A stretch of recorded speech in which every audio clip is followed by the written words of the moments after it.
And check it out. Here it is.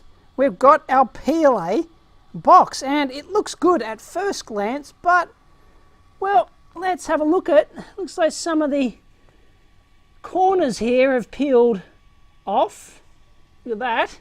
Definitely peeled off there. You can go right down there. You can see it's really peeled off. I am using the blue Scotch tape as opposed to the Kapton tape, because apparently that's better for the PLA material. Here it is.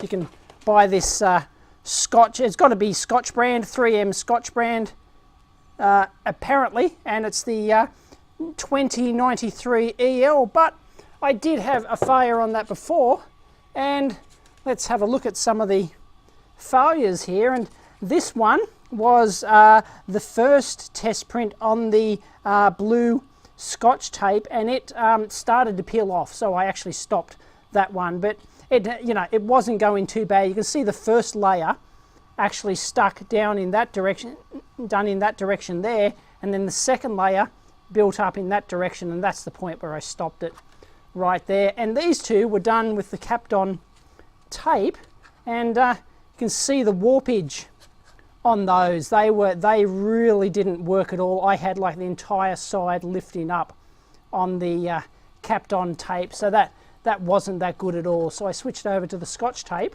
and at least on the second try here, I've at least got a finished box. Now the height looks good. If I can get in there, the height actually looks perfect. So it looks like only the bottom of the case. Let's have a look in here. Oh no, hang on. Yeah, look in here. Look what's going on here. There's actually, yeah, look, it looks like it hasn't actually filled in this edge at all. Check it out. That's so something's gone horribly wrong at this end, at this front end of the platform here. So there's some sort of alignment issue. I'd say this isn't probably high enough, the front end of the platform, so I've probably got to tweak the oh, they're hard to lift up. I've probably got to tweak the springs on the front here a little bit higher, perhaps. That's why it hasn't taken on this front edge, but I think they're actually as high as they go, those springs, so maybe I might have to do something else there. But anyway, let's see if we can crack this thing. Oh no, look, no, look what's gone on. Wah, fail, look, it's completely slipped. I've had a slippage at some point in there.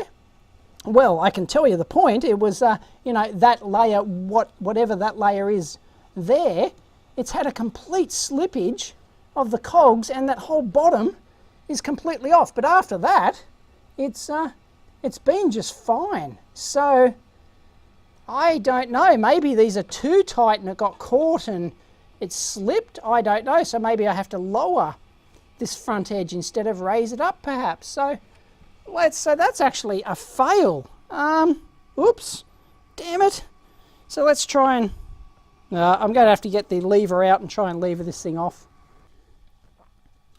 And here it is. It levered off just fine. Didn't leave any residue on the blue Scotch tape. And oh man, it's almost spot on. You can look at they've got the slight. It's even got the slight curvature on the wall there. It's really quite a nice print. I know it doesn't look that great because it's the clear natural PLA stuff, and it doesn't look that terrific. It doesn't look as good as the some of the solid color plastic ABSs. I'm going to have to try a colored PLA, but it's basically perfect apart from slippage on this, you know, layer, I don't know, 10 or something there.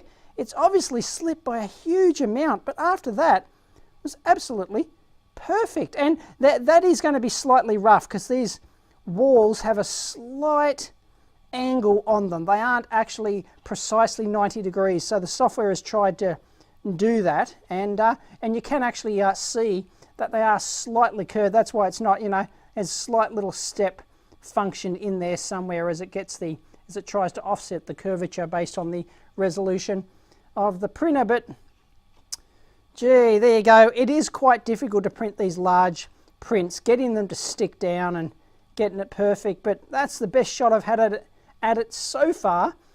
So that blue Scotch tape seems to be the best way to stick down these large ones. At least it's better than Kapton anyway, and that's not a heated bed, by the way. You don't, apparently it's not good to heat your bed up with the Kapton, with the ABS material, either with the Kapton or with the blue Scotch tape. There are some people who recommend, you know, heat it up to like 40 or something like that instead of like 100 or 110, but I don't know. I just switched it off, and that's what the MakerWare software does by default. If you choose that you're using a PLA material, it just switches off the heater. So there you have it.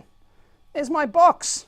It's still actually usable. I can still use this thing as a prototype. I'll just cut that off, or just leave it there, and that is still quite usable as a as just, you know, a mock-up to get a good feel for what it's like. And I can put my components in there. I can drill holes in it, and you know, put switches in and do all sorts of stuff and get a good feel for it. So I don't know. Even though technically a failure, it's still useful. I like it.